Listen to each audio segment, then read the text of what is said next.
The real problem we have here is that nobody figured out what Ethereum is competing with, right? You got one faction that thinks it's a better Bitcoin than Bitcoin. You got another faction that thinks it's going to replace Visa one day.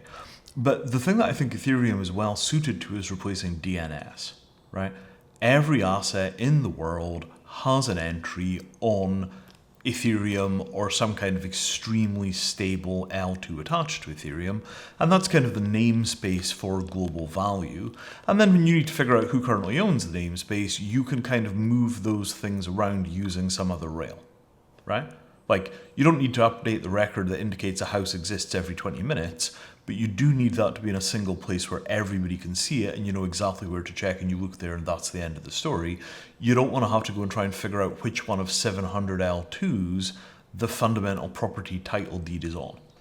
So if you think of a kind of model of what's on the main chain is the property identity, and then that points to a token on an L2 as the place where you can see the current owner, and that's where it trades. That sort of split between namespace management in the L1s and trading in the L2s, very much like one of the other guests said about, like the kind of wholesale stuff is on the L1 and the retail stuff is on the L2. That sort of approach, I think it's inevitable that this is where we wind up, right? Because there's just no way of synchronizing distributed databases where you can have 70 L2s all working together and you always know which tokens are where.